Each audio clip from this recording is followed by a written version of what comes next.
जय श्री महाकाल। धर्म सत्य चैनल पर आप सबका स्वागत है।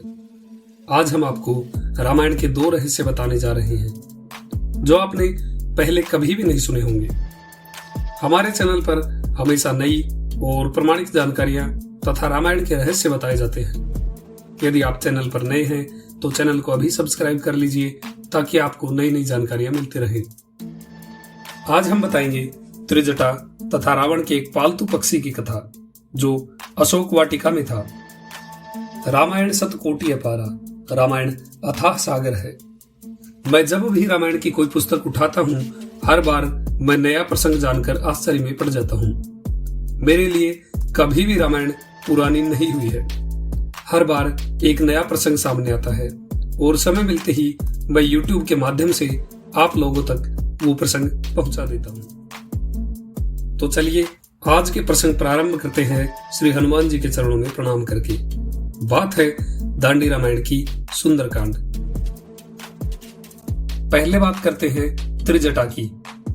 त्रिजटा दांडी रामायण के अनुसार विभीषण की पुत्री थी जिसे मंदोदरी ने स्वयं श्री सीता जी की सेवा के लिए नियुक्त किया था।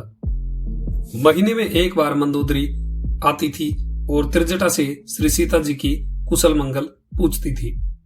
मंदोदरी ने कहा कि त्रिजटा सुनो, सीता जी श्री राम जी की पत्नी है और तीनों लोकों की स्वामिनी भी है।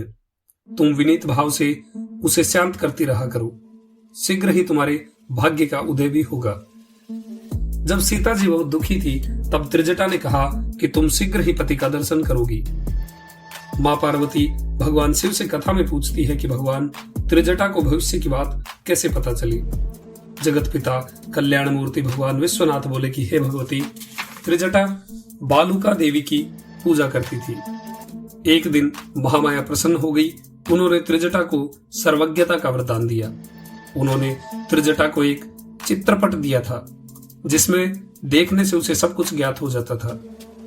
महामाया त्रिजटा को सब कुछ समझाकर चली गई थी। श्री सीता जी को दुखी देखकर त्रिजटा ने भविष्य की बात प्रकाशित कर दी थी। तो ये था पहला रहस्य कि त्रिजटा के पास भविष्य देखने का एक यंत्र था। अब बात करते हैं दूसरे प्रसंग की। भक्तवत्सल भगवान शिव मां पार्वती को बताते हैं कि हे महेश्वरी, जो पक्षी रावण के पास था उसका नाम सारी था। रावण मद्रांचल पर्वत पर घूमने गया था। वहां पर माधव ऋषि का आश्रम था। श्वेत पुष्प के आश्रम में सारी पक्षी वहां था। प्रबल व्यक्ति के आ जाने से वो पक्षी जान जाता था। वो विचार करके भविष्य की बातें कह देता था। 6 शास्त्र, 9 व्याकरण आदि युगांत की सभी बातें उसे ज्ञात थी। अगम विद्या के उपदेश से उस पक्षी को सिद्धांत का ज्ञान करा दिया गया था। उसी स्थान पर दैत्यराज दशानन रावण जा पहुंचा। वहां ऋषि प्रचंड तपस्या में लीन थे। पक्षी ने शब्द किया कि दैत्यराज आए हैं। हे महर्षि, आप शीघ्र ही तपस्या त्याग कीजिए। 3 बार बुलाने पर ऋषि को चेत आया। उन्होंने नेत्र खोलकर चारों दिशाओं में देखा। इसी समय विश्वानंदन दशकंठ रावण ऋषि के समक्ष जा पहुंचा। ऋषि को देखकर उसने शीघ्र ही नमस्कार किया। तब माधव ऋषि उस पर प्रसन्न हो गए। उन्होंने कहा कि हे दैत्यराज, तुम कैसे आए हो? क्या तुम्हें हमारे दर्शन की इच्छा हो गई थी? रावण ने कहा कि मैं इस ओर भ्रमण करने आया था। हे ब्रह्म ऋषि, संयोगवश आपसे भेंट हो गई। अब मेरा मन संतुष्ट हो गया। आप हमसे प्रसन्न हो तो आपसे एक याचना कर रहा हूं। आपने जो ये सारी पक्षी पाला है, हे मुनि, आप इसे हमें प्रदान कीजिए। ये श्रेष्ठ पक्षी आगत और भूत की बातें जानता है, अर्थात भविष्य और भूत की बातें जानता है। अचेत हो जाने पर यह तीव्रता से चेत करा देता है। मुनिश्रेष्ठ ने कहा कि हे लंकेश्वर, सुनो, ये पक्षी हमारे ब्रह्म ज्ञान की साधना करता है। ये पक्षी हमारा साथी बन गया था। यदि तुम्हें इतनी इच्छा है तो इसे ले जाओ। माधव ऋषि ने प्रसन्नता पूर्वक वो पक्षी उसे दे दिया। तब रावण उस ऋषि से संतुष्ट हो गया।